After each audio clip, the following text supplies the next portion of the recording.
Good morning, everybody. This is Nevin Gussack, the one of the co-hosts of a new program that we're developing. Alexandra Benesch and I. It's going to be called Wilderness of Mirrors, and we're going to be piercing the veil behind the smokescreen and the double talk exhibited by governments, especially that in the totalitarian world led by Russia and China, as well as also the ideologues that populate the West, whether Marxist or hyper-capitalist, as well as National Socialist or racist or other categories that I probably have not mentioned here. The origin of the term wilderness of mirrors obviously has been made famous by the former CIA head of counterintelligence, James Angleton, who described Soviet deception as this wilderness of mirrors that's fraught with deception and double talk, which has thrown the United States and the rest of the Western free world into a bit of an intellectual disarray, especially in this age where both Alex and I believe that the Cold War has never truly ended.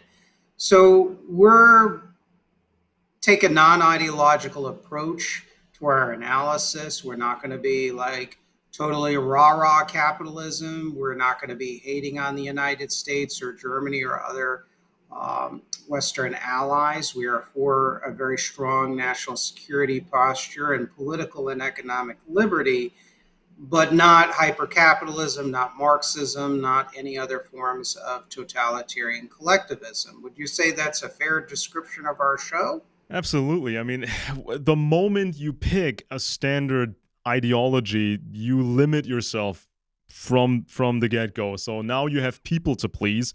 Now you have organizations to please. Now you can't really say what you mean because there's a coordination in your group, right? You can only say things at a specific time, or you can only say things that are strategically necessary right now for whatever purpose. And so this is like a bad idea in general. And people do that so much.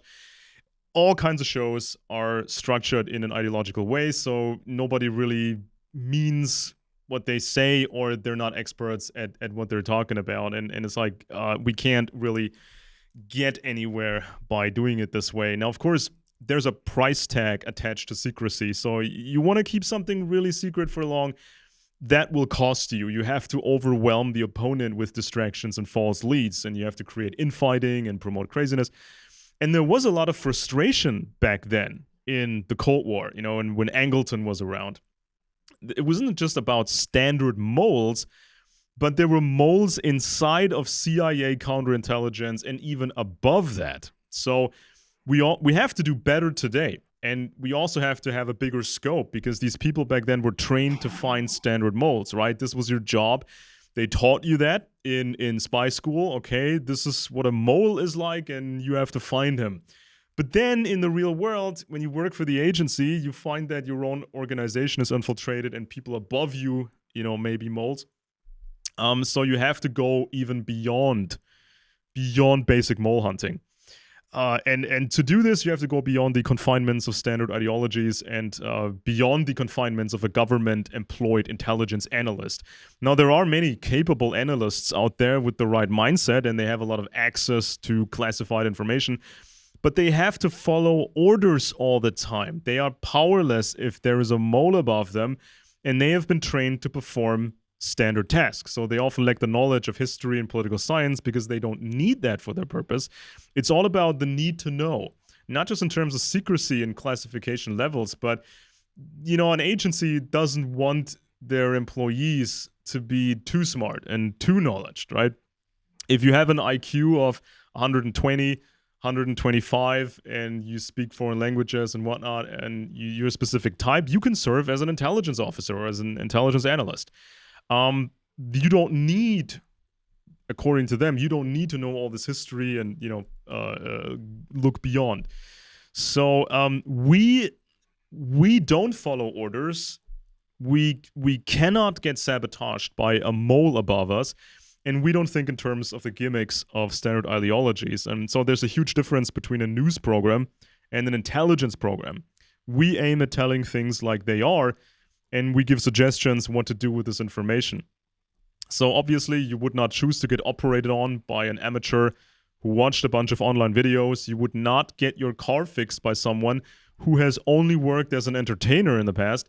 And you would not fly a helicopter designed by an amateur who just tells you what you want to hear and gives you good feelings and vibes.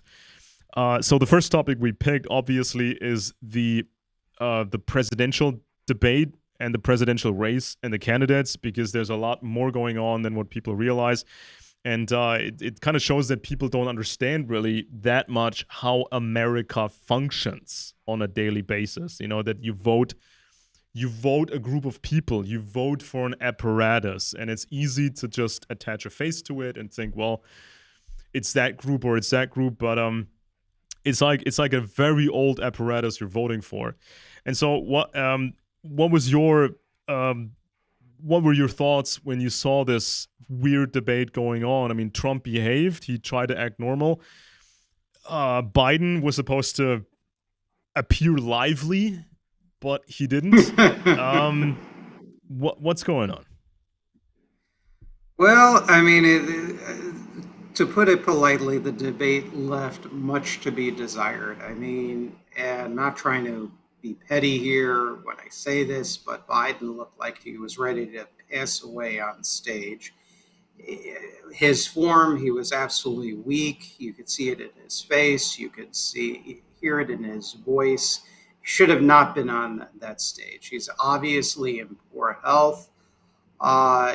Both of them had told about the issues of the day, truths as well as lies, and both had left out a lot of important facts and information. For the record, I was initially a Trump supporter, voted for him in the Republican primary in 2016 and the general election also in that same year. On some issues, he's proven pretty solid, but on many issues that are important to me, he has been a disappointment. And, Biden was not somebody that I supported in the Democratic primary in 2020, to be honest with you. I think he was the worst candidate out of all of them from my unique political, economic, geopolitical point of view.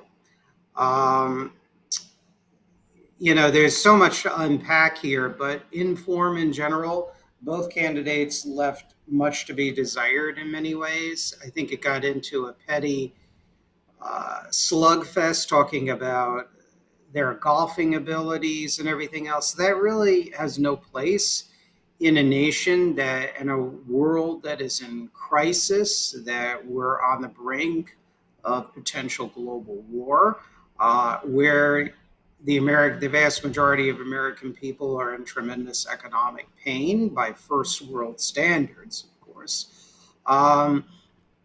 And I also have a beef, sort of a bit of a beef, a severe disagreement with CNN and with the overall DNC, Democratic National Committee, where they left Robert Kennedy out of the debate. And they also basically ensured that Robert Kennedy Jr. didn't even have a chance to primary Biden. I think that's highly undemocratic. And of course, we ask why. Because again, people like Robert Kennedy Jr., people like the pre-2016 Trump represented very severe threats to corporate control of American politics. And, they are the guiding lights, collectively speaking now.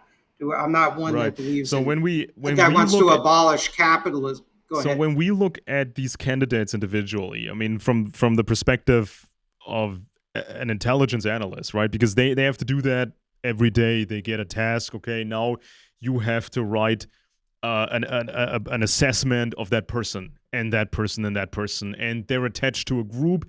And then you have to create an analysis, a target package of that group. So when we do that, and we compare Trump, Kennedy, and Biden. Now, with Kennedy, obviously, you see a man who was a lawyer going after big corporations, which is interesting. Now, of course, to do that properly, and he's had these successes. I mean, people can look that up, what specific cases, what corporations. to be a good lawyer like that, a successful lawyer, that takes a lot of time and effort. So you don't have the time to focus on all these other things that may become important later once you become a president or when you want to run for office. Foreign policy issues, domestic issues, even biosecurity. I mean, Kennedy talked a lot about COVID and COVID measures and whatnot, but he doesn't seem like a guy who is really into the whole topic of biosecurity and bioterrorism and biological warfare and lab accidents. So he's like a person who's trying to make sense of it. He wants to go after corporations. He wants to go after corruption, but he's sort of lacking, I think, that background. He's a bit out of his core issue here. Oftentimes, even with Ukraine, he talks about Ukraine, but it's sort of these talking points that we hear from other people. I'm sort of missing original thoughts from him on certain topics, and I don't know that much about the team behind Kennedy. However, there is some interesting bits here. For example, some very rich people gave a lot of money to the Kennedy campaign, and these rich people, these sort of robber baron families, they also gave money to Trump, right? So you do need that money apparently, and then there's also the question of do we actually do we know what this is tied to? Are there any sort of things that Kennedy has to promise in return for that money? And then there was the question of is he running seriously, or is this just a maneuver to prevent a majority for either Trump or Biden? So then I think the Senate would have to vote, and with the majority, the Republicans could have their president. So there's these things that I'm concerned about when it comes to Kennedy. If we look at the person and his opinions, because of course you can look around and see what people are saying about Ukraine or COVID, but can you really judge if this stuff is accurate or not? Yeah, Kennedy takes a really far left anti-defense position on Ukraine. There were two debates. There was a debate between Trump and Biden, obviously, and then there was one where Kennedy was standing alone and listening and watching the debate. I think it was moderated by John Stossel, and Kennedy gave his responses, and his positions on overall national defense in Ukraine and Russia in general was, to put it mildly, disappointing. In fact, he basically justified Putin's Russia at every turn. He made Putin look like the good guy in this particular conflict. He really has always been in denial of the threat of Russia and China towards the United States. And while I agree to a point with his concern about defense overspending and corruption in the Pentagon and the military industrial complex, where I depart from people like Kennedy, and he takes the Oliver Stone view of history, especially in the realm of foreign policy, and I take great exception to that. And the fact of the matter is we do need a defense industrial base. We do need a quote unquote military industrial complex in some form, because we do have this threat. So on that ground, he was very disappointing. There were a couple of other issues that, from my point of view, that were also concerning, and I was a little shocked with Kennedy's anti-corporate stance. For example, he called for the expansion of charter schools, and here in the United States, there's this movement to privatize education. We cannot underestimate how powerful the Koch brothers and other libertarian globalist billionaires are over the control of the conservative movement and the Republican Party. And one of their programs is to privatize public education. Now, whether education is publicly or privately owned, the property ownership is not the issue. It's who's doing the teaching. It's how you it's can get structured. it wrong either way. You can do a terrible job either way. I went to a private school. It was a good one, granted, and I learned so much, and I had wonderful teachers. But the curriculum taught by, and it's in Long Island, New York, I'm not going to mention names because I don't want to embarrass my institution because I had a lot of good memories and good friends. But one area that I will say take a critical approach is they did use textbooks like for the history of the Cold War, like what I took in senior year. And it was basically, I said at the time, because back then I was a young Republican back then. And I was like, my God, it's like the Berlin Wall hasn't fallen on academia. That's what I said at the time. And this was back in 1992, 1993. And I said that basically this was the Oliver Stone, Howard Zinn version of Oh American history during no. the Cold War. Yeah, so just because it's a private school doesn't mean you're going Hmm. to get, uh, you know, a good education. Now, Yeah, because once upon a time, there's these oligarchs who for some reason they fund leftist projects, whether it's political projects or schools or whatever. And you always have to wonder, why are they doing that? Do they really believe in this ideology, or do they think that they believe they're part of an elite, and they should run everything, and below them everything should be controlled socialism, controlled by the elite. There's always this question of, what do these people really want? What is their intention? And it's the same with these candidates. When you see Kennedy saying specific things on COVID or Ukraine, you have to wonder, even with this Nigel Farage guy right now in Britain, you have to wonder, do these people need the truthers, the conspiracy activists, to gain traction, to get somewhere in politics? Do they really mean what they say, or do they just say something that resonates with the target audience, while they have a different idea or a more specific idea, and if they told the truth, what they really believe, the audience wouldn't like it? This is something that I think we need to be aware of when it comes to some of these candidates. I mean, I'm more concerned with Farage when it comes to this than with Kennedy. I think that Kennedy really believes a lot of that stuff. But with Farage, apparently he needs the truthers, otherwise he's irrelevant in politics. But if you adopt full on these truther activist ideas, you get in so much trouble, and it's like it's self-defeating. So this is something that I do not have a clear answer about so far when it comes to Kennedy. Does he really believe this COVID stuff, all of it? Does he really believe this Ukraine stuff? And then he goes into the CIA and the JFK assassination, and mhm. I've done shows about the Kennedy assassination, and there's so many angles to this. It's not like, as you said, the Oliver Stone logic, when you just think that, well, the CIA did it, and the military industrial complex did it. I mean, he's even pushing that thing, and I wonder if he's looked at this from multiple angles to begin with. Well, it's interesting because even John F. Kennedy and Robert Kennedy, when he was Attorney General and top advisor to his brother, I mean, they gave even Alex, former KGB director Major Anatoly Golitsyn, a fair hearing. So the Kennedys were imperfect anti-communists, but anti-communists, and certainly more than RFK Jr. In other areas, RFK Jr. Was correct. He talked about the need for massive infrastructure development. He talked about the need for, a spiritual rebirth, that the country is deeply demoralized. There is despair resulting from lost opportunities. He even talked about the necessity of restoring our industrial base. So in those areas, he's solid.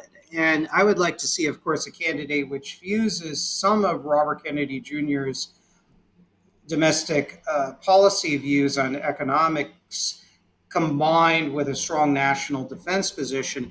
Now, we were started to have some discussion, you and I, uh, before the show started, about Trump and Biden. Hang on a second. And Can I interrupt you?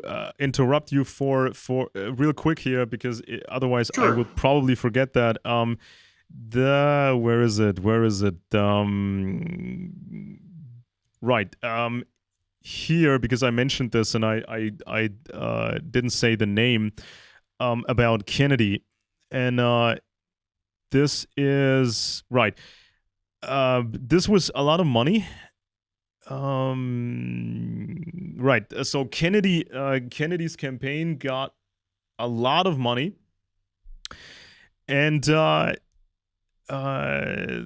this money, for the most part, came from Timothy Mellon, who also gives money to Republicans and also gives money to the whole Trump campaign.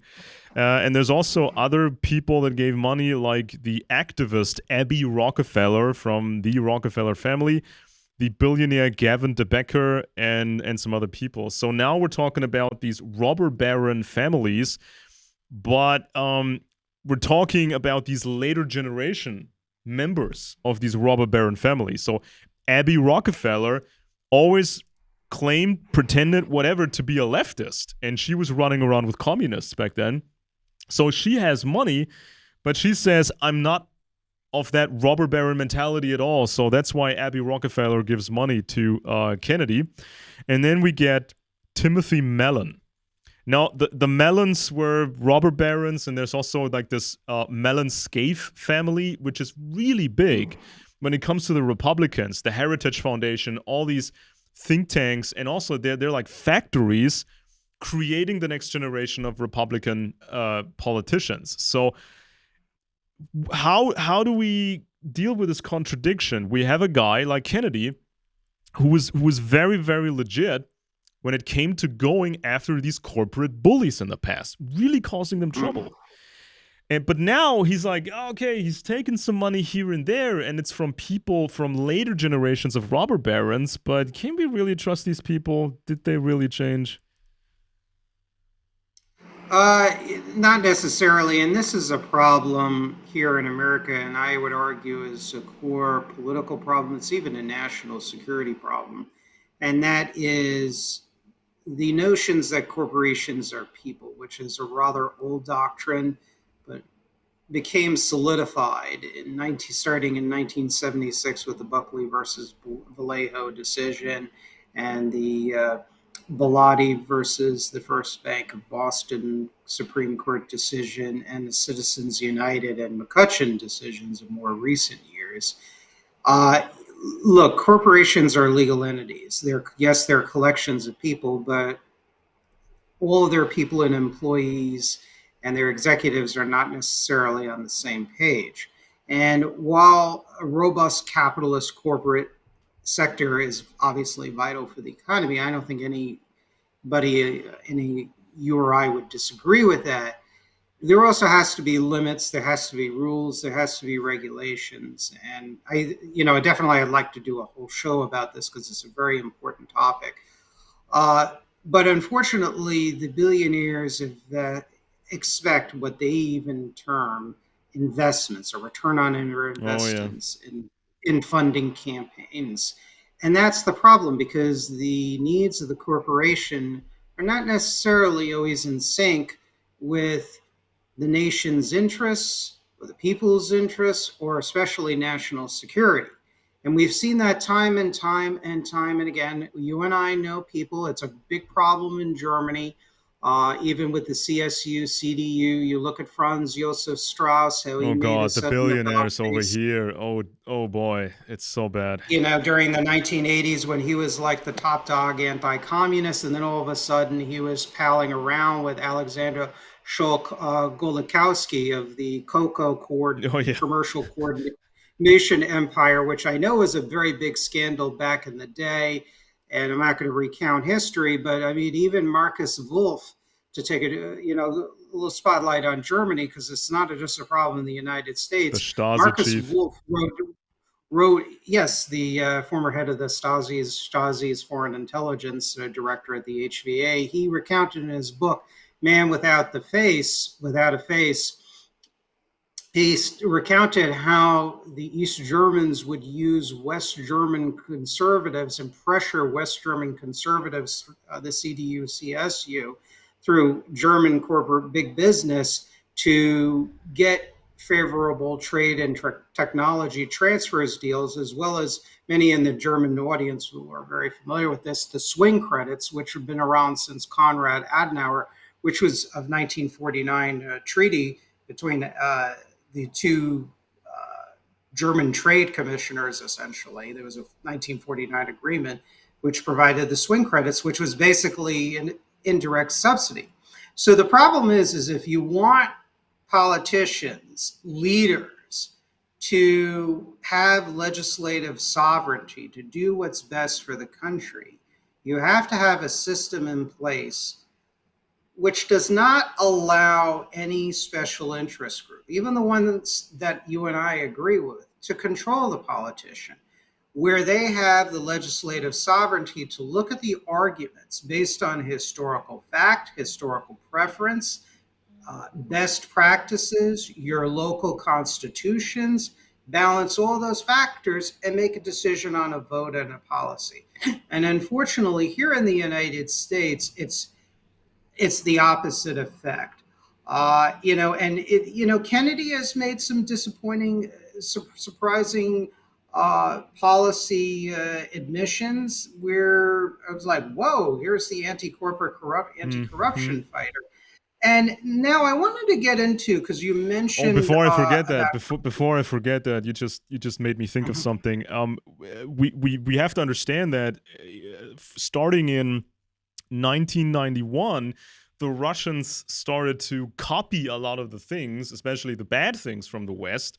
With the later iteration of the Russian central bank, these fake merchant banks in Russia, they're majority owned by the state. These elites, these Russian robber barons, and it was like copying the worst stuff from the West, not even having that level of innovation that we saw in the West. It's like a terrible copy of it.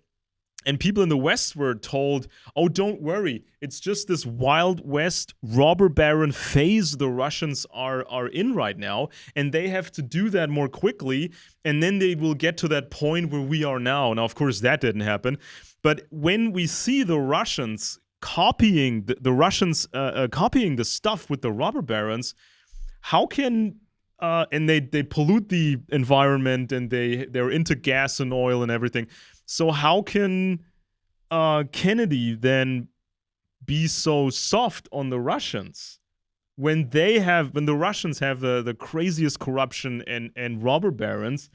Shouldn't there be like equal standards here of measuring things? Shouldn't Kennedy say, well, there's a lot of bad stuff happening over there. A lot of corporate bullies and the merge of government power and economic power. Isn't that disgusting what's going on over there? Well, How does you're being consistent. Like I try to be as consistent as possible too, as well, and I applaud you for that. Yes, he should, um, but unfortunately, he's not. I mean, at least with, and I know some of the audience are probably going to kill me when I say this, but at least even Bernie Sanders, since becoming a congressman, when you look at some of his votes as well as his public statements, he will call out the Russians and Putin and his behavior and whatnot, and the same with the Chinese Communist Party and whatnot. And I appreciate that. In some ways, he's kind of moved to the right uh, compared to where he was when he was mayor of Berkeley and basically a hard left socialist activist before he entered the House of Representatives. But Kennedy, unfortunately, other than a few little slaps on the wrist towards Putin, he really does not comprehend the national security threat of Russia and how you have pointed out how they really continued their march towards being an oligarchy. I mean, we know that the Soviet Politburo and Central Committee and the KGB and military brass were an oligarchy unto themselves during the open Soviet times, and that just continued during their controlled privatization of many of the former communist countries in the third world as well as in the United States, or rather in the Soviet Union, excuse me.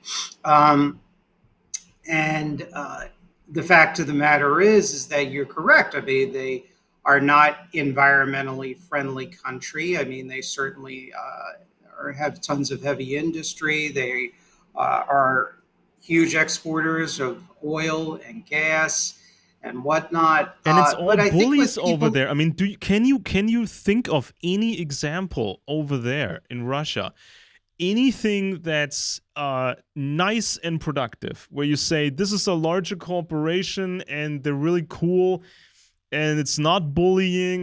Can you think of a single thing over there? No, I mean, look, they have the only thing I can think of. Yes, they have their technological advancements, and they have a larger industrial base No, I than a mean, but productive treating base than people they. nicely is like a Oh nice no, form of no, no, no! Of capitalism, course not. a nice form No, of no, no, anything. no. No, no, no, of course not. And this is where I disagree with the hardcore tankies, which is a nickname for the Marxist-Leninists here in the United States and the UK. This is where I disagree.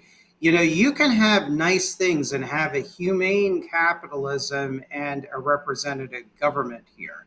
We don't have to basically mimic and admire dictatorships, which may have, yes, a huge industrial base, a huge productive capacity, but completely trample the broad masses of people underfoot and have an untold corrupt a regime based on untold, untrammeled corruption, authoritarianism, and serial human rights abuses. And that's why I never became a hard leftist. That's why I could never become an anti American hardcore leftist who was an apologist for geopolitical enemy dictatorships. It just has always turned me off. And this is the biggest deal breaker with RFK Jr. With him, unfortunately, he is motivated by quote unquote anti-imperialist thought. It's basically that What does that even mean? I mean, if people don't understand well that imperialism correctly, how can you be anti-imperialism when you don't even understand imperialism? basically in the real world behind the doublespeak, hence the Wilderness of Mirror show that we have, our first episode today. That means basically if you oppose the interests of the United States and Israel and other like-minded countries, that makes you an anti-imperialist, and you justify or apologize or even support Russia, China, Yeah, Cuba, Iran, North Korea, whatnot. Imperialism in communist vernacular specifically means the highest stage of financial capitalism. Look, I have my critiques, very strong critiques of financial capitalism as it exists in the United States today. But where I separate myself from Marxist Leninists, from Bolshevism, is I'm not for the abolition of finance capital. I am for reforms and tinkering, but I still believe in, nevertheless, the existence of financial capital because you need to have yeah. a And robust I financial always use that example. I sector. always use that historical example of the British East India Company, the old days of the British Empire, where nobody could really tell you, is this a private enterprise? Is this government? Is this both? Do these people even care? And it's like you can't make this leftist do this blame game against capitalism, whatever they understand this to be. And you can't just trash all what happened in the past because there were so many different things happening in the past. And so you had something like the British East India Company, which was just hilariously terrible. But then you also had so many other actual capitalist endeavors where people had breakthroughs and they produced stuff that was useful for medicine, for industry, for making safe cars and making life easier. So you have to focus on the good things that were created, and you need to understand how can we get good things out of it, and how can we prevent all this bad stuff from happening that we saw from the British East India Company or some of these robber barons, because you don't really know what was the deal with the Rockefellers. Did they just, come out of nowhere, or was this a network behind them, with the patents and the scientists and whatnot? Do we know about the Mellon family? Do we truly know the full history of, let's say, the DuPont family, which is behind Joe Biden and his entire family? I mean, I got some notes on that. Now, when I look at Donald Trump as a person and as a candidate, now, Trump, of course, he was never an expert in foreign policy and security in Iran and the Russians. He was never an expert in that. So he was like this old school businessman of that era. this whole work hard, play hard mentality. You work 12 plus hours a day and then you have fun. For him, that was women.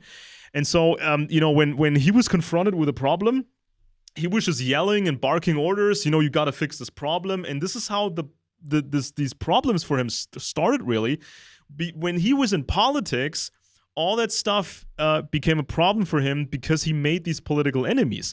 Now, before, nobody would have cared about hush payments for a porn actress. If he put it correctly into his books that he paid money to the woman, nobody cared. Nobody would have cared. Or some of the other stuff, he's handling documents or whatever, nobody would have cared. And it's like when you're used to that type of behavior, you bark orders, you tell your guys, solve that problem with that hush money, and you just cook the books a little bit, make this problem go away. Your people will carry out these orders. But now he got into trouble for that. And with all his companies and corporations, I think he has like hundreds of corporations under his control. He can't deal with it all. He can remember it all. So this is like, for me, that's like Trump. He's sort of this old school business guy, and now he's in a completely different environment. He's in a completely different world.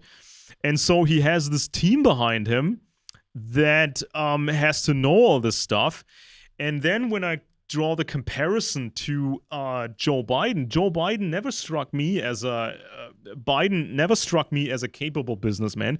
He was sort of a career politician. He didn't have anything special to offer, but he was tied into the DuPont family circles in Delaware. And the DuPont, if people don't know this, and it's astounding to me that people haven't talked about this more, the DuPonts, they act like an aristocratic family. They've been marrying their cousins. They created a large number of family members. I think, and this is like the only good critical book on the whole DuPont family. I can look up the title here in my Kindle. It's like there's around 1,600 living members of the DuPont family. When they have a big family gathering, everybody has to wear these color-coded wristbands so you can at least see what specific arm of the family these people are from.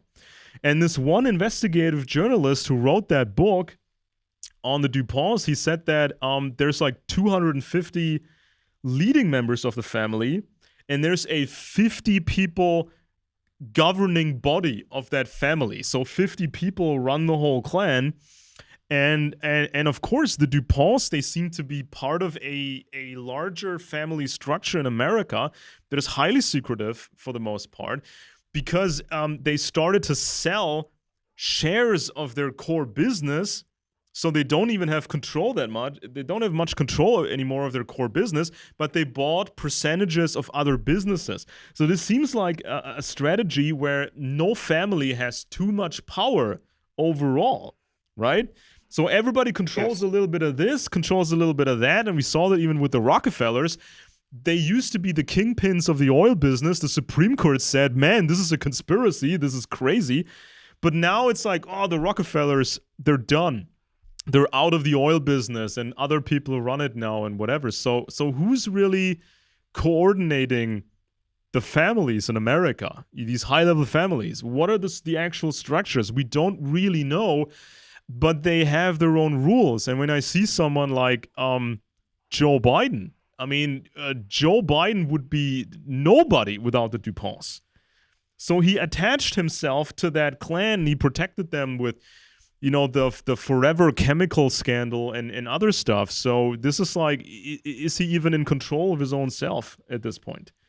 Is it a DuPont presidency? Is somebody pulling the strings, right? And even the DuPonts gave money to the right wing once. They can play all sides. So how can he market himself as a leftist when people used to talk behind his back and say he's more right wing than the Republicans, let alone among the Democrats?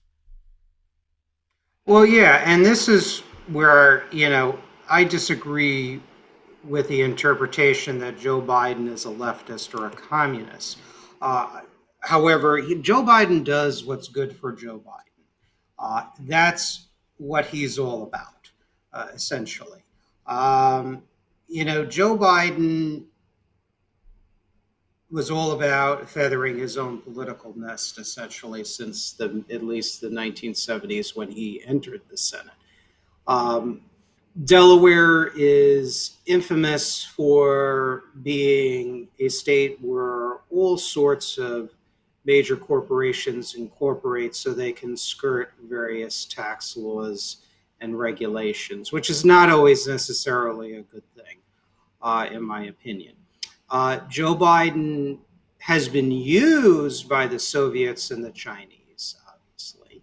Uh, why? Not because Joe Biden is ideologically a Marxist Leninist. Joe Biden takes money from wherever he wants. I mean, analysts like Trevor Loudon are correct in saying that he's taken money from the Council of the Livable World.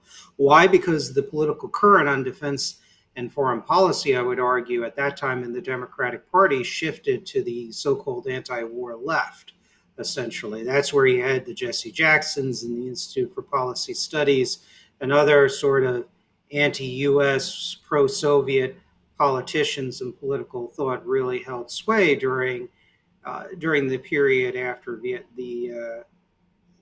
end of the Vietnam War and the collapse of our allies. Joe Biden was known as the Senator Credit Card. He was nicknamed the Senator from MBNA, the bank. Screwing the little guys. When you look at Joe Biden's voting record on key issues, he voted for the repeal of the Glass-Steagall Act. He was for the Bush era 2005 consumer unfriendly bankruptcy law. He voted for NAFTA, the new North American Free Trade Agreement, which continued to accelerate the outsourcing of jobs. And he voted for permanent normal trade relations for Red China. So the fact of the matter is that Joe Biden, like, for example, I'm looking at some notes here from my book, Turning the Page, My Evolution from Conservatism to Radical Civic Nationalism.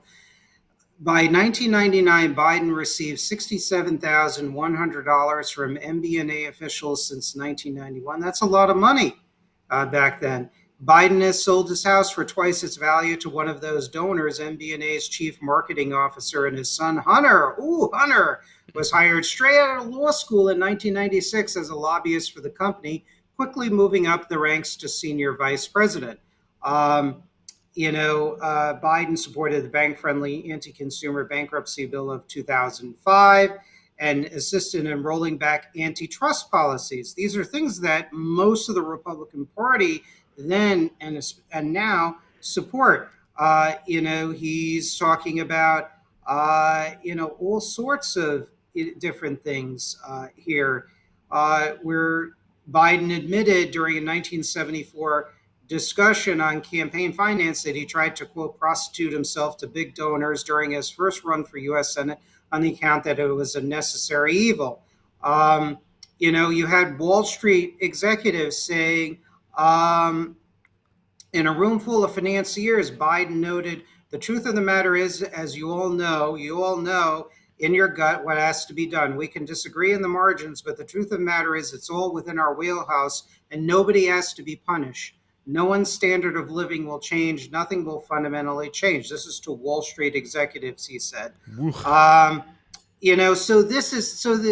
Now, on the other end, he said that I don't think 500 billionaires are the reason we're in trouble. The folks at the top aren't bad guys. Well, many of them are. Many of the ones are the ones that knowingly know that their trade and investments in Russia and China and in all these other totalitarian states were evil human rights violators. They know they crushed legislation that would have ended PNTR for Russia, for China, that would have rolled back MFN trading status and all the rest of it.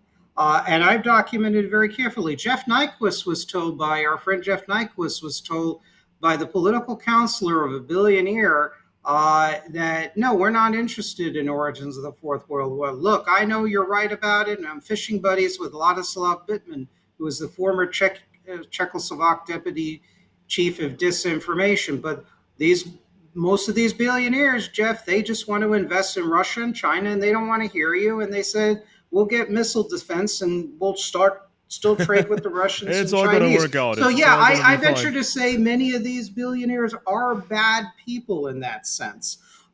So Biden on the other end, he has voted on the left side of the ledger. He has voted against during 1970s, 1980s against school critical national defense programs. I mean, he even, according to a document that was smuggled out by Vladimir Bukovsky, this document uh, had basically stated that Joe Biden um, had gone to Russia and with a senator from Indiana, I forget the general, I think it was Dick Lugar. And basically, this Biden was like, oh, well, we're just going to pretend to care about human rights violations in the Soviet Union. We're going to pretend to do something, but really not do anything. So really, Biden, I would argue from the analysis of these facts, Biden is a creature of big business. He's not a communist. He's not a Marxist. I mean, he'll do the work of it. I mean, look at his son Hunter and how he's profited tremendously from even Chinese, Yeah. intelligence, Yeah, when it comes to, I think, spying. when it comes to these foreign business entanglements of Hunter Biden and to a degree even Joe Biden, I think when you see someone like Hunter Biden in the past, Hunter worked with, I think it was Kofor Black, in Ukraine at this energy company Burisma and stuff. So once you have these kind of people involved, especially Black, you probably have an intelligence angle attached to it. So when these people do this kind of work, they may have signed some sort of work agreement with a government intelligence agency, an American agency, and so their activities are then protected under national security, I think. And so this is why some people, they expect miracles out of these foreign investigations. Now Giuliani went there, and Giuliani tried to find all the dirt and whatnot, and then Trump made that phone call and demanded the dirt on the Bidens, and that. But at the end of the day, once you have that attachment to intelligence operations, because of course the intelligence community was trying to change things in Ukraine and push out these Russian guys and these Russian intelligence assets. So once you have that protection, there's not going to be a big fat conviction happening for Hunter for these things. I mean, of course he can get indicted and convicted of firearm felonies and drugs and whatnot, but people shouldn't expect any super miracles. I think you have to look elsewhere to really untangle this family, the Biden family, and then you can properly tell people, especially the undecided voters or the flipping voters, you can tell them it's not a good idea to vote for that candidate and that party. So you can't be some foaming at the mouth, wild, radical right-wing guy pushing all sorts of nonsense, expecting to win over people like that. You gotta be intelligence-minded and focused and just go piece by piece moving forward. Now, it works both ways, doesn't it? So you had these vicious, fake capitalist robber baron types, and they wanted to control the leftist sphere. They wanted to buy their way in and run it so that people felt they were being represented, but it was all under control. That was the one direction this went. And then there's another direction when communists have this idea of infiltrating capitalism, and then intentionally they will centralize the business world even more, because they think once we finally take it over for real, we already have these functioning entities in our hands. We don't have thousands of corporations to assimilate. We have maybe 100 companies, and then we run it all. So there's like this diametrically opposed strategy of we want to take over the other side and use them for our purpose. And this is why when I look at Abby Rockefeller gives money to Kennedy Is she one of those robber barons who want to? Is she a robber baron who wants to control the left, or is she a left who wants to control the robber barons? And we don't Mm. know exactly because I haven't looked into Abby Rockefeller that hard yet. And this is what intelligence is for, and also intelligence minded or based journalism is for. Because otherwise, you don't know exactly who you're dealing with. And yeah, so then I saw this. This is recent. Timothy Mellon from the robber baron dynasty. Timothy Mellon gave $50 million to a super PAC to support Donald Trump. Now, that's not a sin in and of itself. That's not nothing unusual, even though it's a lot of money. And they want to use that money to have these television commercials because apparently right now the fate of America, political fate of America, is decided by who has more television commercials to influence people who are undecided about the election. Yeah, okay, but when you talk about these kinds of sums, what does Mellon want in return? And it used to be the Adelson family, these casino billionaires. It used to be Sheldon Adelson giving money to Trump and the Trump campaign. So it's like this: when Trump was campaigning the first time, and he became a serious candidate, I said that look at him, they're marketing him like Ronald Reagan, and he's got people around him who are in this Ronald Reagan mold. You watch if Trump becomes, and I got this on video. I said if Trump becomes president, it will sound like Ronald Reagan, anti-communist, and there will be some serious anti-communism. It will be a lot of rhetoric about the economy and jobs and capitalism, but there will be a lot of new debt. And this is finally what we saw, in the last Trump administration. It was a lot of new debt. So some business indicators were better under Trump than they were under Biden, but there is this question of this large debt. So it's like all these money guys. Trump is a money guy, he's a business guy, and he's got these Sheldon Adelson guys behind him and Mellon guys behind him, all these super capitalists behind him. Why can't they make things function without just increasing the national debt like this? Yeah, no, and all great points, and I want to, because we're reaching about 8:15 my time, and I wanted to go into the debate itself.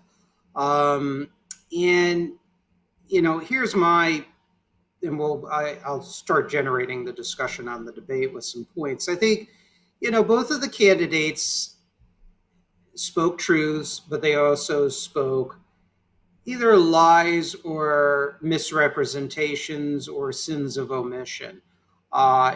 Trump, in one of his few policy areas that I agreed with him on, and one of the main reasons why I voted with him was the issue of trade.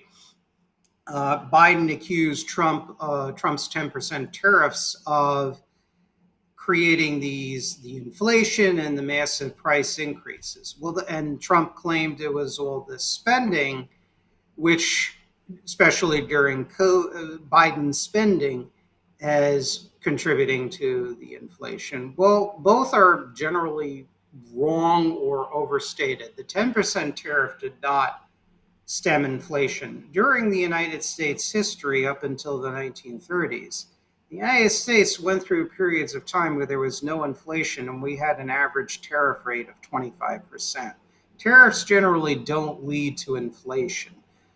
Supply chain breakdowns and corporate price gouging, and yes, excessive printing of money, that those factors have historically resulted in inflation. And one of the things that Biden touched upon, to his credit, and Trump was in denial about it, um, was the corporate price gouging. And I know this is a very controversial point of view, but as you pointed out, you have to look at the facts as they are, not what we want them to be.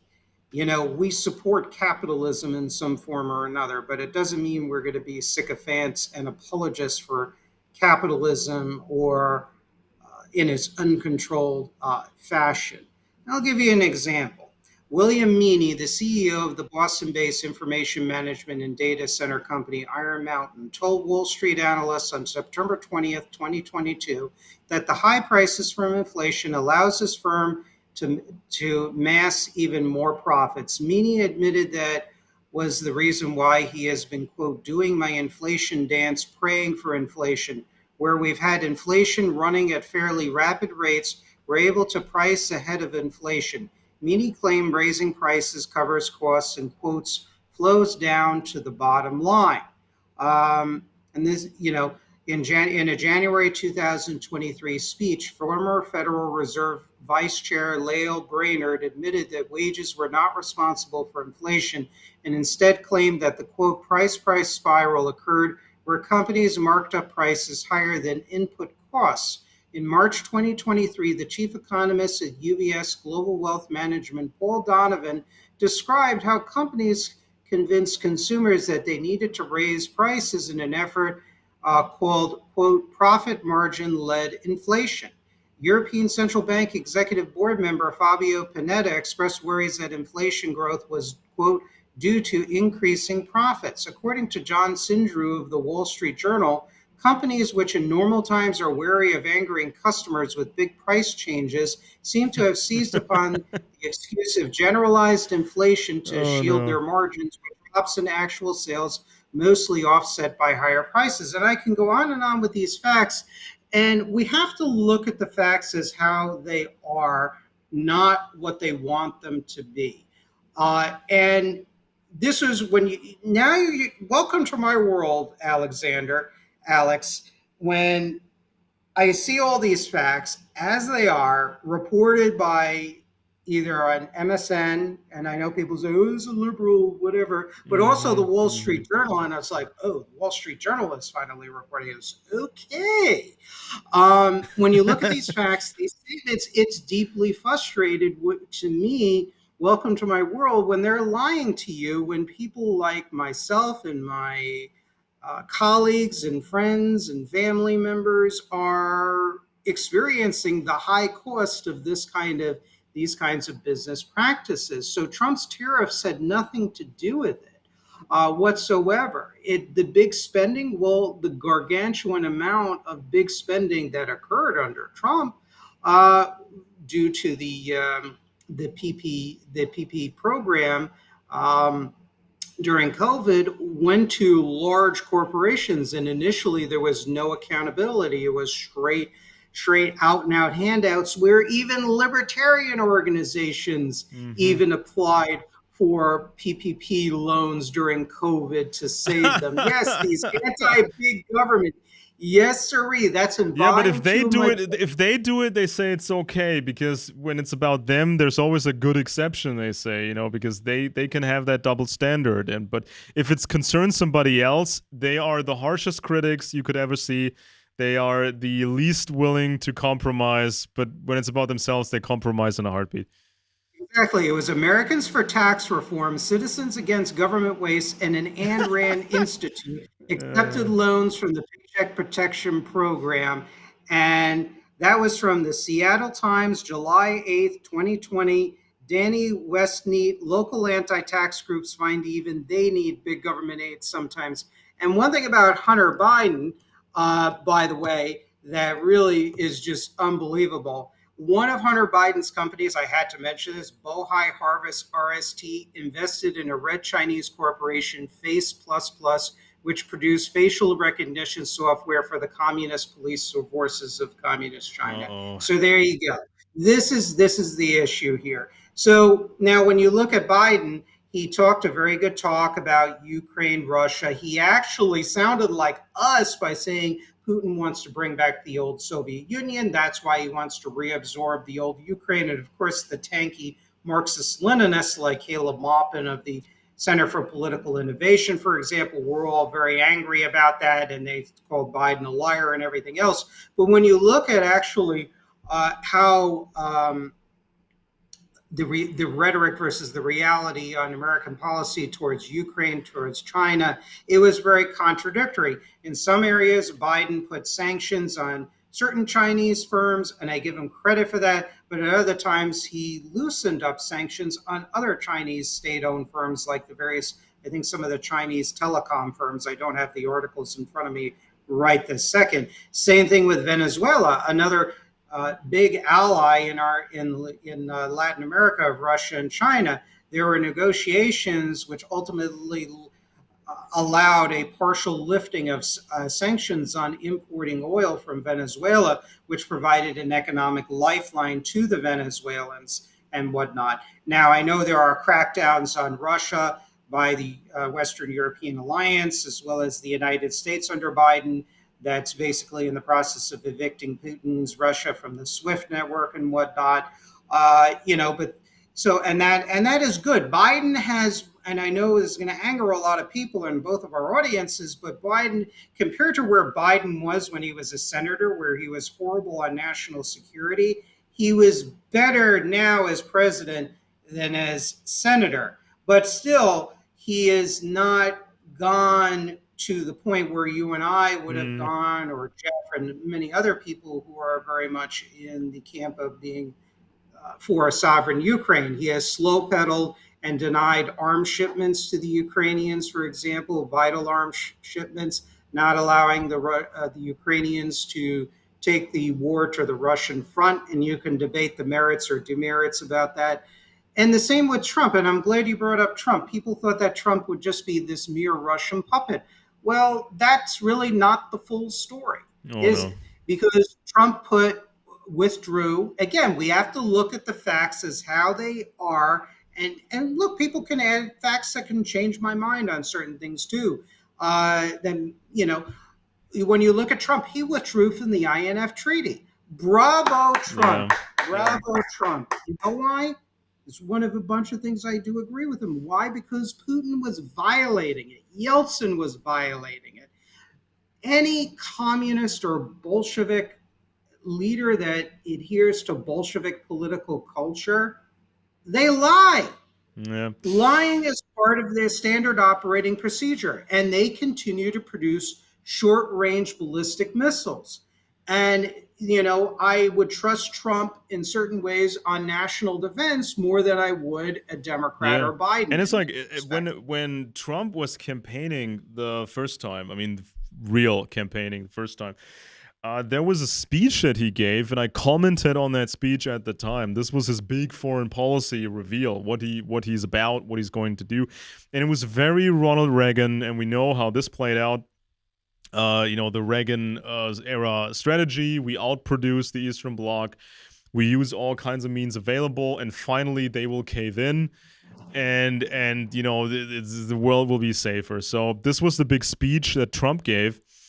And he's really done what he announced. So once he was in office and his people and he got all these experts, working in the administration, they really did that. So this was a rare example in politics of announcing something and then actually doing it. And I would recommend people read something. This is fairly recent, from April. This is by Lieutenant General Keith Kellogg and Fred Fleitz. This is called America First, Russia and Ukraine.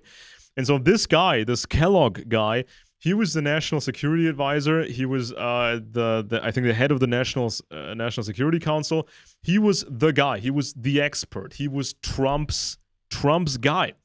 And in this text from April, he talks about just how tough the Trump admin was on foreign policy, pushing back against the Russians, as you just said, with the rockets, and also the Trump admin was so hard against these Nord Stream pipelines that were ultimately blown up, and in public saying Europe should not be energy dependent on Russia. People were laughing back then, but they're not laughing now.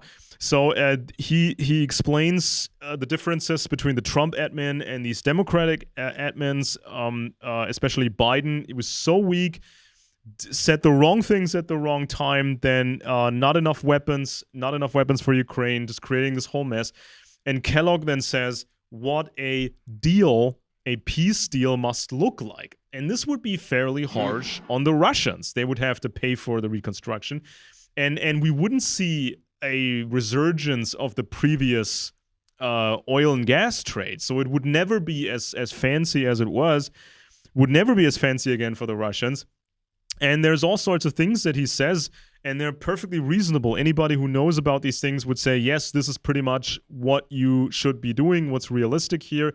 But what Mr. Kellogg is explaining here is not what the average Trump supporter is thinking. You know, oftentimes these Trump people, these activists and these influencers, they got it the wrong way around. They see it exactly the opposite. They think that Trump was in a secret alliance with Putin, and they're all gonna save the world and work together. But if you look at the facts, Kellogg explains this, and it's amazing to me how some people are almost cult members, you know, with the extreme forms of MAGA and Q and all that.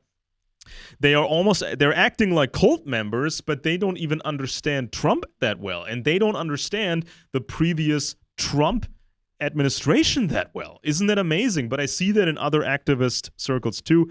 Leftists oftentimes don't really understand the history and a secret history of communism. The climate activists, they don't understand that the military built all aspects of climate science, and you know, the Anglos run it. And I got some notes here. This is like the last of my notes here for today. This is about how the Republicans will, and this goes back a long time, the Republicans will use the truthers, the conspiracy activists, use them to get votes, but then this movement always spirals out of control and has to be contained. And then they're shelved for a period, and then they're being used again, then they have to be contained again. And this is like this up and down that we saw over many years. So, for example, in the Cold War, this was the John Birch Society. People still remember that. The Birchers, they had these multi-million copy best-selling books, and this was just before key elections. They would make these books into bestsellers, and so the Republicans, they got their votes in the elections, but then the JBS spiraled out of control. They started to accuse Eisenhower and these people. So then the Republicans, they put on the brakes, and the Birchers were then treated like, dirty children. Ultimately, the John Birch Society lost its significance. And then when we go to the year 2015 or 2016, the Republicans again needed voters, and many conspiracy activists hated the party because of Bush and the war on terror, and they said that the Republicans are the major tool of the globalists and all that. So then the GOP pushes the conspiracy craze. Trump gets into the White House, the party gets what it wanted. But then these activists out there, they get placated throughout the 4 years. But then the activists and influencers, they go crazy again. It spirals out of control. January 6th, total lunacy, lots of COVID nonsense. And this makes these older Republicans, these super conservative Republicans, that makes them nervous, because it's about biosecurity. It's about, the fight against Russia and all that. So you need to control the truthers. And then, senior Republicans, military guys, they just had enough of that craziness. Flash forward to the year 2022, Russia invades Ukraine. So typically a sitting president gets more popularity when a war happens. You could see how the Republicans, again, used conspiracy activism to damage the popularity of Biden. Spirals out of control again. Many people out there became obsessed with the Russian narratives about the war and in general. And now it's presidential election year. The Republicans, again, need the conspiracy activists for votes. So, this is like this cycle that happens again and again. So maybe if the Republicans win, Trump gets into office, all these professionals run things, maybe then finally they will put the brakes on the conspiracy activists for a while. Until they need them again. So would you say, is that a fair assessment of what happened? Yeah, I'm glad you brought that up, because it came up in the debate where Trump kind of basically played both sides or attacked both sides. On the one hand, he accused Biden of being weak, and he said, look, this invasion of Ukraine wouldn't have happened if I were president and whatnot. But then he called President Zelensky of Ukraine the greatest salesman, which obviously has pejoratives. I mean, I have the CNN transcript in front of me if you want me to read it, but I'm sure you'll remember that whole exchange. And he was trying to placate, I think, both wings in the Republican Party that has become basically MAGA. It's pro-Russia wing led by folks like Congresswoman Marjorie Taylor Greene and Matt Gaetz and others, and then the wing that is more closer to our thought on our interpretations of the threat of Russia to Ukraine and to the rest of the world. And I think much of that is owed to Russian and even Soviet manipulation. And I think, again, I can't underscore this enough. Gorbachev, we think that Gorbachev is a defeated Soviet leader. Well, we could debate that. But in one area, I am convinced that Gorbachev and the Soviet party apparatus was not defeated. And this has stuck in the American psyche, including the Republican Party, that thought that Ronald Reagan brought down the Soviet Union. But let's take a look at even in the closing years of the Soviet Union, what they were saying. And I can't help but thinking that the Soviets were telling the truth in a perverse way. In October 1989, TASS noted, quote, the enemy image of the Soviet Union has faded in the eyes of Americans. In October 1990, the Hungarian communist newspaper was known as the Socialist Workers' Party, then transformed itself to the Socialist Party. And I'm sorry, my Magyar is not good. Nepsha Badsag proclaimed triumphantly, we succeeded in toning down the concept of enemy images, and we dissolved the Cold War structures that had built up after World War II. Pravda, in January 1990, noted reactionary forces in the world, meaning people like you and I, Alex, are sparing no efforts these days to bring anti-communist passions to a boiling point. Our enemies are, of course, focusing their attentions above all on the Communist Party of the Soviet Union and the Soviet Union itself. Anti-socialist and anti-communist circles realize that the implementation of the CPSU course of renewing Soviet society and restoring the full humanist democratic essence.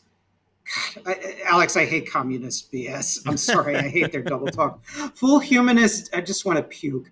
Full humanist democratic essence of the new system will raise socialism to new heights, and this threatens to nullify its enemies' plans and desires. And okay, I want to puke with their double talk. I really do, but it makes me ill reading this. But the fact of the matter is they've succeeded, because now the Republican Party, which always touted itself as being the more anti-communist party, now you have Democrats like Joe Biden, which also makes me ill given our discussion about Biden, is sounding more like us, whereas Trump is trying to placate both sides, even though Trump and Biden are very inconsistent when it comes to that. And this is admitted by Putin, what was going on. And this was widely reported.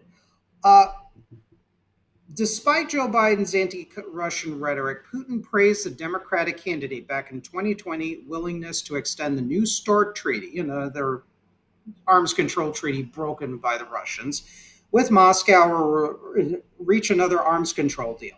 Furthermore, like his Soviet forebears, Putin sought to cooperate with the left wing of the Democratic Party on the basis of common ideological views. In fact, Putin elaborated that the Democratic Party is traditionally closer to social democratic ideas, and it was from the social democratic environment that the Communist Party evolved. After all, I was a member of the Soviet Communist Party for nearly 20 years. I was a rank and file member, but it can be said that I believed in the party's ideas. I still like many of these left-wing values. Oh, I thought Putin was a communist. I thought he was a Christian and a capitalist. Equality and fraternity, what is bad about them? In fact, they are akin to Christian values. And then, of course, he praised Trump, criticized Trump in the same breath because Trump increased, to his credit, trade sanctions on Russia and also withdrew from the INF treaty. But Putin noted that the U.S. Russian trade has, quote, grown noticeably despite all the restrictions. And Putin praised during the Trump era joint Russian American efforts to stabilize world energy markets as being also effective.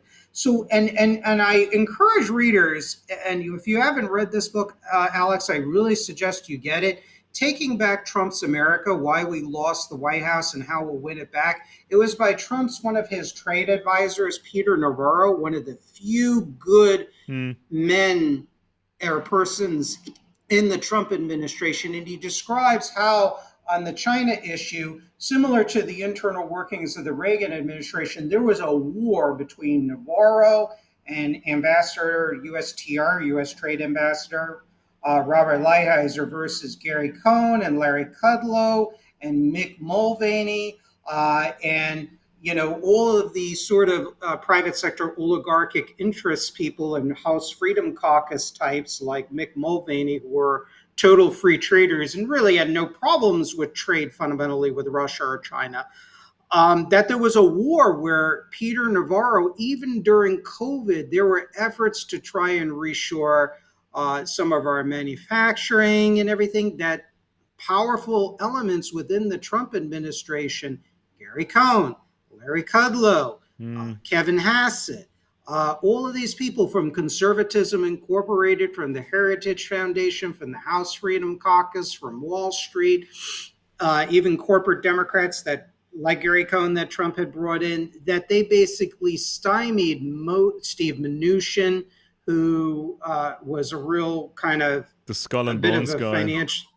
Who was also a crook, who really hurt, with the One West scandal, homeowners in California, I believe, who Kamala Harris incidentally protected.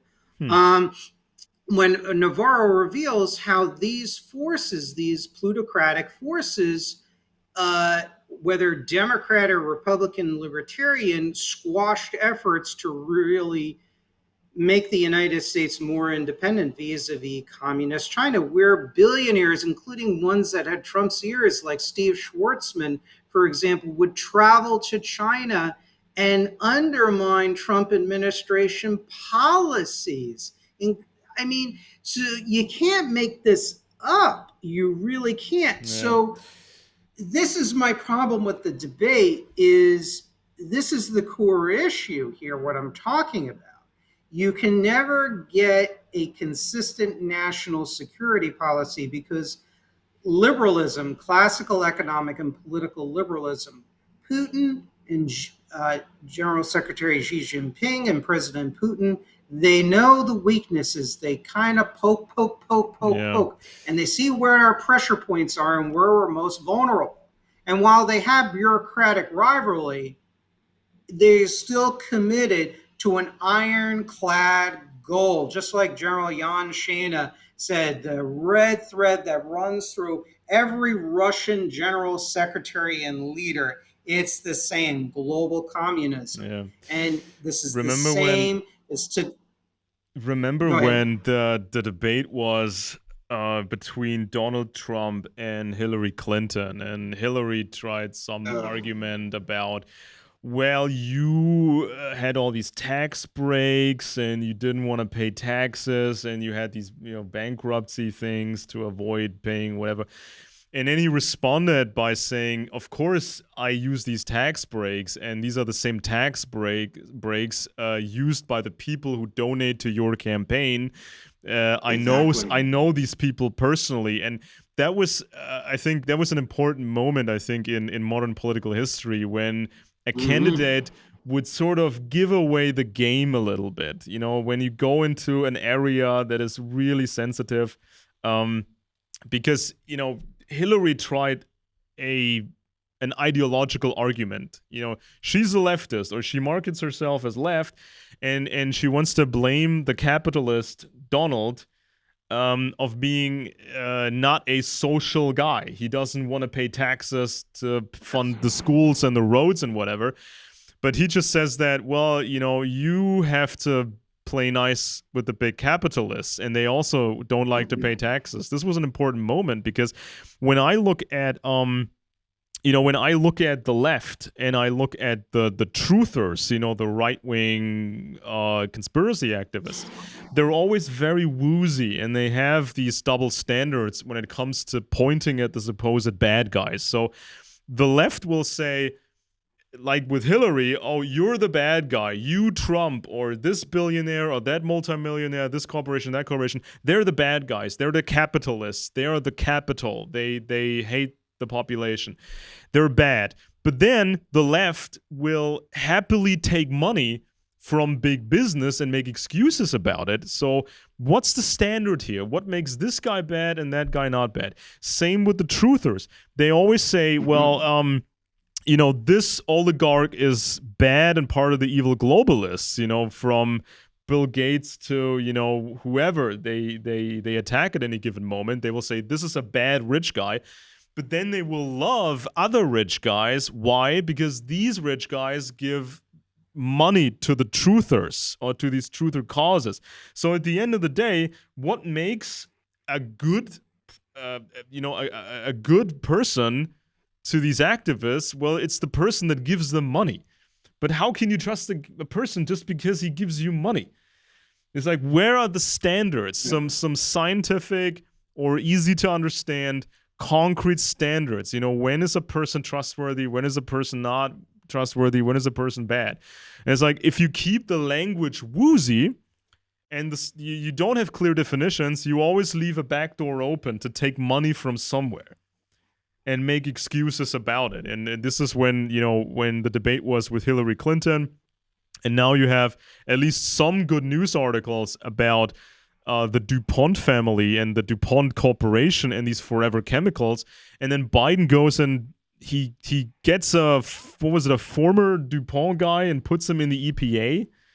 And they sort of massage things so that DuPont doesn't have to pay even more money to fix this whole mess they caused with these forever chemicals.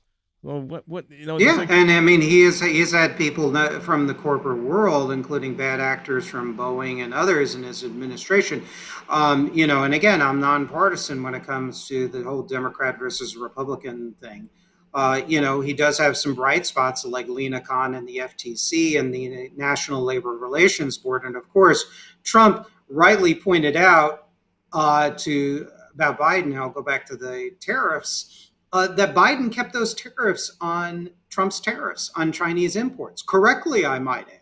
So, the Biden administration, it's a very mixed bag. And now it looks like more and more, and this is widely reported here in the American press, that many billionaires are jumping on the Trump train, including ones that initially were never Trump, particularly in 2016 and in 2020. Now it looks like, including people like Jeffrey Yass, who is a libertarian Pennsylvania-based billionaire who is tied with China through TikTok. And now, strangely enough, Trump, who has taken a very hardline approach towards TikTok because of its China ties, now all of a sudden, because he mysteriously has taken money and support from Jeffrey Yass, now he's all changed his position on TikTok. So, I think the core of the issue, which was not brought up in this campaign, obviously, or debate between Trump and Biden, is the power of large corporate interests. And my opinion is look, corporations need to have a seat at the table. There's no doubt about it in politics. They are important economic actors. You can't deny that. But the problem is they're monopolizing the whole darn political table to the detriment of this country. So what you're going over is really a symptom of a larger system problem that needs fundamental reform. And these are the topics, look, people have asked, if people have said to me, Nevin, you should run for office. And my response is part of me would like to.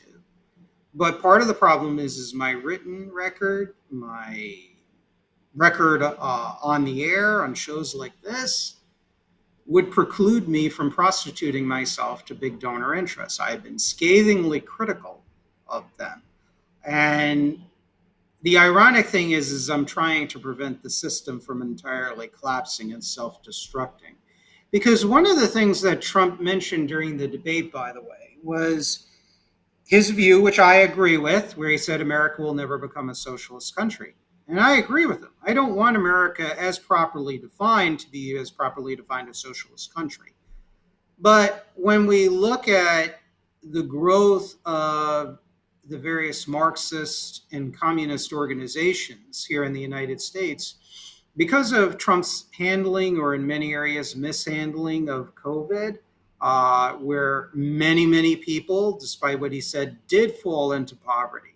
I know some of these people personally. I'm not going to go into their cases on air, but I know people personally have lost their jobs, could not get unemployment, or were unable to get unemployment, or unemployment was not enough, and they couldn't live.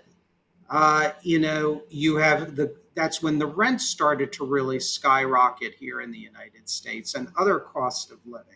And there was really nothing happening in the Trump administration, um, when it came to assistance for the people who were unemployed or financially hurting. They got a measly one-time $1,200 check, as long as you were making $100,000 or less.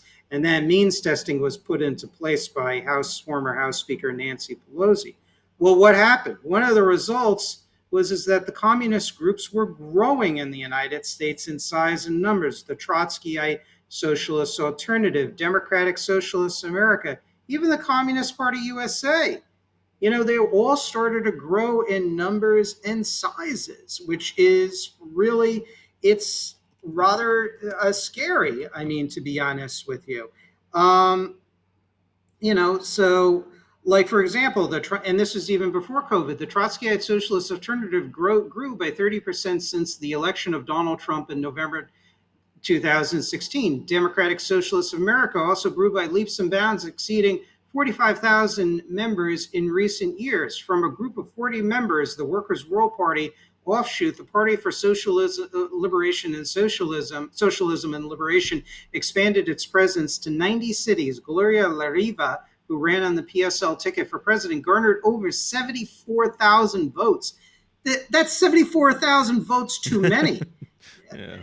The CPUSA in Houston grew to 250 members by February 2020. In fact, in conservative Houston, Texas, CPUSA candidates garnered 250,000 and 100,000 votes. The Communist Party, let me, I'm trying to find this.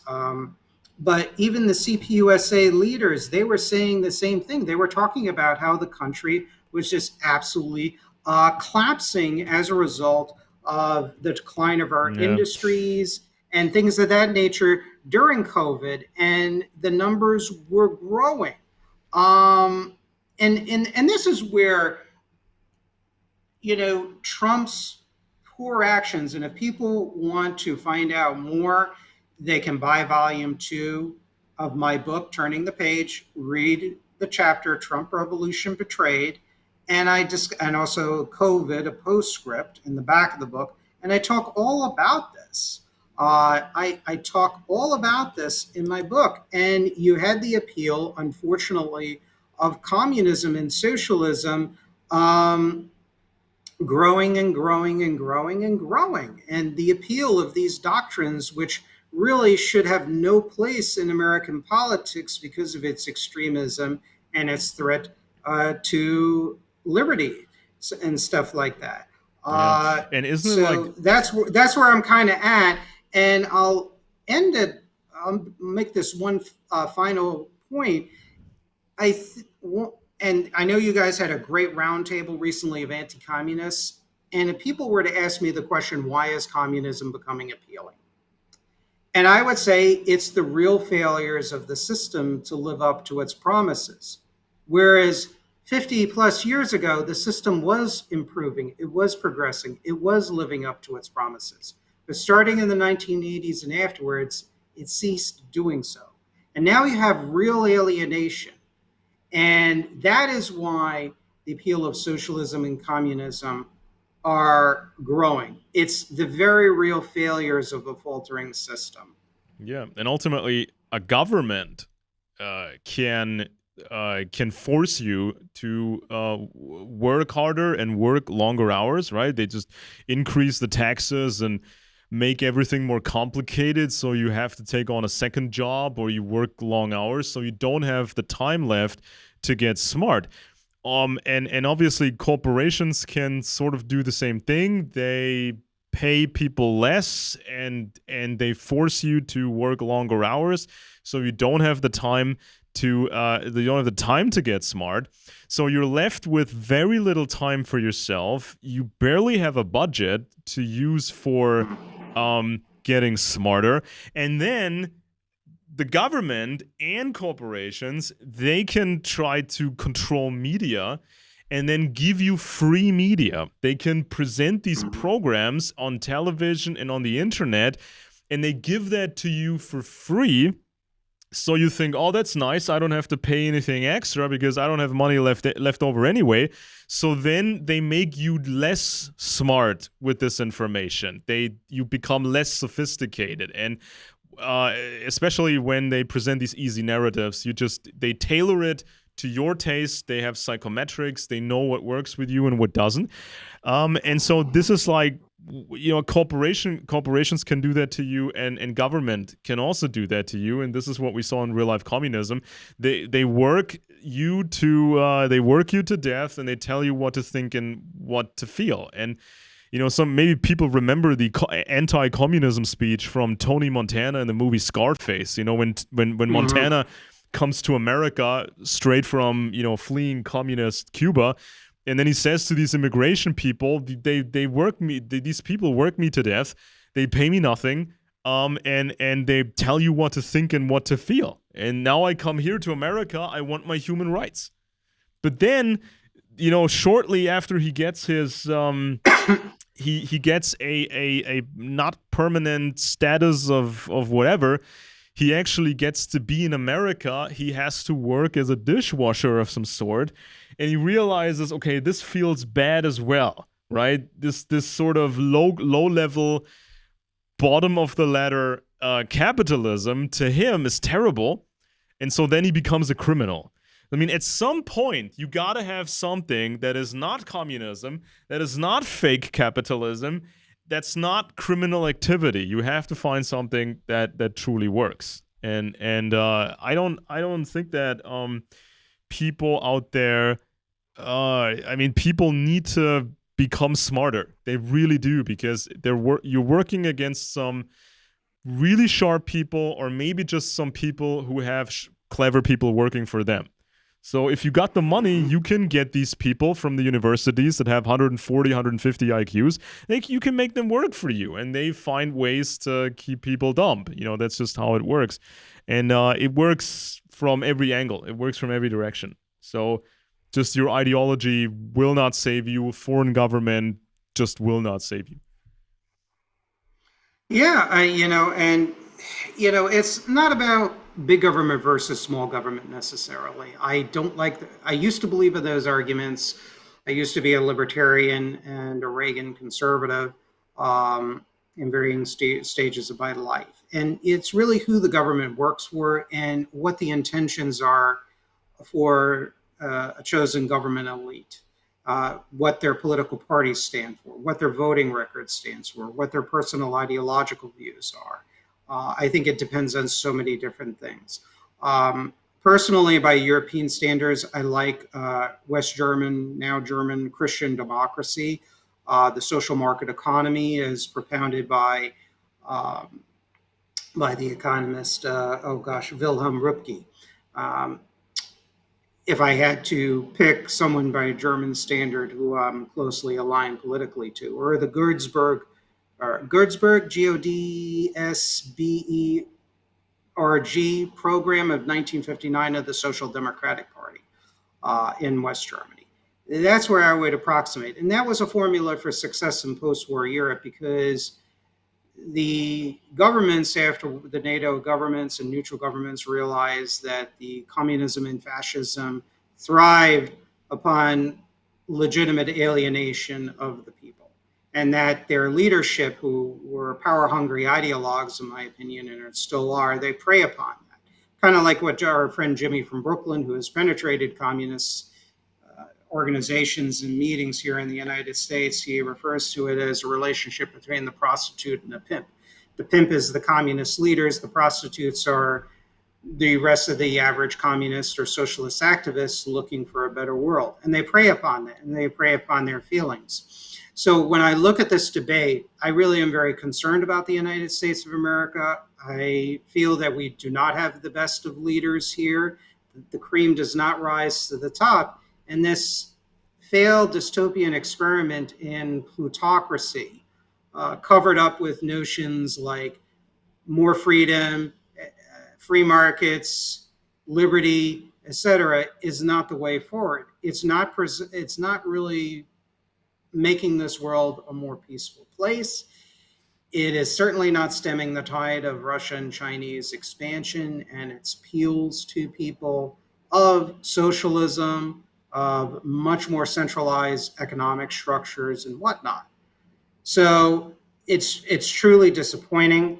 The good news is I do believe there are people in this country, average people out there who I talk with, even in my workplace, that have a common sense understanding of what's going on in the world. And maybe in some distant future, maybe on the heels of a tragedy, a massive catastrophe or tragedy in the United States, maybe a newer and better elite will come to the fore. And this is where I think J.R. Nyquist brings up a very important point. It's the culture and the ethics of any governing or leadership class that really is going to make the difference. That is going to, and this is where I inject myself in, that is going to bring about the needed reforms in this country. So the debate, yeah, it is an embarrassment. And the American news media has covered that point far and wide, to the point where even Democratic Party aligned outlets and CNN and MSNBC are now calling for Biden to step down. Now, all of a sudden, strangely enough, Biden has held rallies literally not even 24 hours after this debacle of a debate, and all of a sudden sounds, the little snippets I heard, like almost a different person, a little more animated and whatnot. Maybe they gave him Powerade or Monster Energy drink or something or another. I don't know, but the cream has not rise to the top. Look, we're fortunate to live in countries where we have political debates and free speech, and we should never allow that to be whittled away. But we should not have, obviously, totalitarian government. We need to stand firm against that, but we also need to stand firm against that other threat to classical political liberalism, and that's large companies using their financial power to leverage their will. And it's not just that they're only interested in their economic interests, they have set opinions on how society should operate. And in many instances, that's not a good thing and not what the average American person would want. So I close it on that note that, I pray that we get better leadership in the future, better choices of candidates. And any closing comments from you, Alex? Well, I'm at the end of my notes here, and I think that in line with the theme of this show, this is an intelligence perspective, an intelligence based show. When you start to get smart, and of course, listening to the show is something like a shortcut. You don't have to spend as much time on these topics as we have spent on it. It takes many years to get really good at this. So you can listen to shows like this. You can read some select really good books and get smarter. And maybe at the beginning, it can feel a bit, daunting or even discouraging, right? When you say, okay, it's more complicated than I thought, or it's not like you can adopt an ideological gimmick and answer every question, or I totally believed in this politician and now you're telling me he's not the savior. It may feel like a bit of a disappointment at first, but then you actually become more and more optimistic when you see what actually gets results, and what actually is possible to accomplish, because a lot of people have spent considerable resources of creating these artificial boxes that people move inside, and you can move in this box, you can move around forever and ever without actually progressing, and this is how it's designed. But when you go beyond the boxes, obviously, you're on the actual playing field, and the people that out there that have bad intentions, they have a limited toolbox. They may have a lot of money, but they're still human and they have a very limited toolbox. And a lot of it is based on intelligence. I always tell that to people. Look at the most powerful families in the world, the biggest empires, the most powerful dynasties. How did they get that far? By having a sense of loyalty among their group and by using intelligence, techniques, by mastering the art of intelligence and seeing things the way they truly are. Yeah, and I couldn't have said it better. And I wanted to read one quote, and I do apologize for taking up the audience's time and yours, but I think it captures the tenure. And I know this is a subject that I'm obsessive about, but you have to be in my shoes to kind of understand this point of view. And I think again, you bringing up that we have to look at analyze things not through ideology, including the ideologies that we may like. But we have to look at the information and match it to the reality. And this was during COVID on Trump. Bernie Seilick wrote on the CPUSA, Communist Party USA website, quote, "The American working class is witnessing the open thievery by big business while receiving only crumbs. An overwhelming majority of families are in distress, fearing infection by the virus and loss of jobs, health benefits, and other essentials." And this is a reality in this country. Under the pretext of dealing with COVID-19, Trump helped facilitate the biggest transfer of wealth from the American people to the 0.01%. And we remember that we talked about that with the PPP loans in comparison to what average American families received in financial assistance. As nearly 50 million workers have lost their jobs, which is true. An ex-girlfriend of mine lost her job and was evicted from her apartment. There you go. Or the ranks of the uninsured and underinsured have swelled to 120 million, and tens of millions are threatened with eviction from or loss of their homes. At the same time, the most powerful corporations, including health insurance and mass merchants like Amazon, are racking up record profits, while millions of children and their families face hunger. Farmers are plowing crops back into the soil and draining milk into sewers. Trump and his minions have exposed the ugly underbelly of ruthless predatory monopoly capitalism. And of course, my eyes glaze over with this ideological BS that they're writing, of course. Driven by profit, his anti-working class pro-monopoly actions are raising the social and political consciousness and conscience of the American people. And you have another author who is part of the Ohio district of the Communist Party USA, dated from the early part of the COVID epidemic, alleged that Americans were, quote, flocking to the Communist Party USA in the past few weeks due to the lack of public health programs to protect people infected from COVID-19 and the lack of an adequate safety net. And you look at this and you look at history. You look at why Bolshevism took over in Russia. They took over from chaos and a failing government and a plutocratic order that was failing the Russian people, that didn't recognize the conditions on the ground, that the Russian people were very war weary, they were being defeated left and right, and there was extreme class polarization. And that's where you had 200,000 Bolsheviks taking over in a country of 91 million people on a massive landmass, at least twice the size of the United States. When you look at National Socialism, and I know in your programs you've mentioned that you have family members that were National Socialists. I think your father, who has a Wikipedia article in German, actually, I read it a long time ago. And why did the National Socialists took over? Well, there was a study done by, and it was quoted by Mark Blythe, who was a political economist in, I think, the University of Rhode Island. And I've read the studies that he cited too as well, think it was the Bureau of Economic Research, I forget. It's also in my latest book. And it talks about how these people were pushed by the austerity program of the Social Democrats as well as the liberal parties, the Burundian governments and the Social Democratic governments as well. The massive cuts in unemployment benefits, while the National Socialists had these programs of public works and job creation and higher wages and better controls on stricter controls on big business and predatory finances, they viewed it and everything else. And lo and behold, the National Socialists, their voting base in Reichstag deputies expanded and their appeal expanded.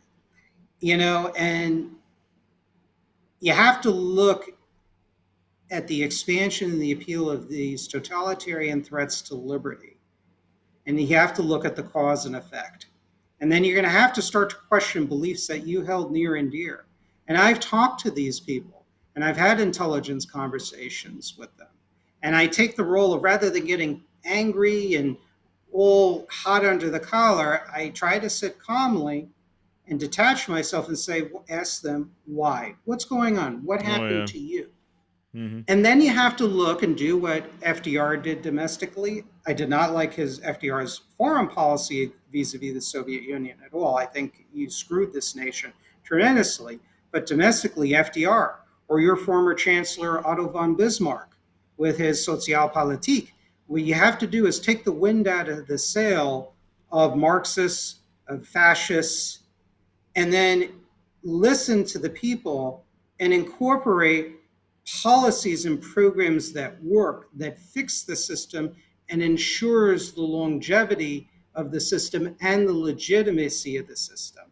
And this is the biggest thing that's absent from all major political debates in my lifetime. And I'm going to be 50 years old this August.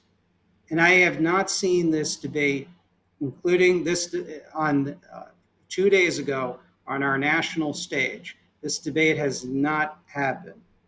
And this has forced me to take a look at things from a truly strategic perception, because not only is intelligence analysis important, but when you're trying to think of ways to solve the problems, you have to think in terms of strategy.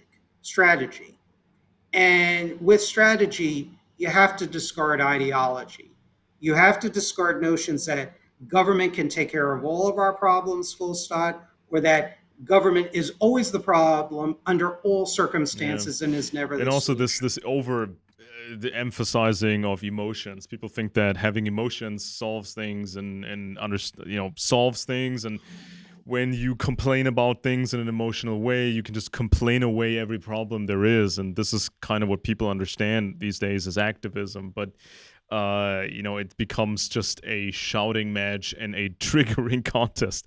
All right, that was it for the first episode of Wilderness of Mirrors. We're still figuring out the exact frequency of the show. We started this earlier than we anticipated, which is great. And people can find the announcement, obviously, in the usual places on Twitter and YouTube when the next episode will be out.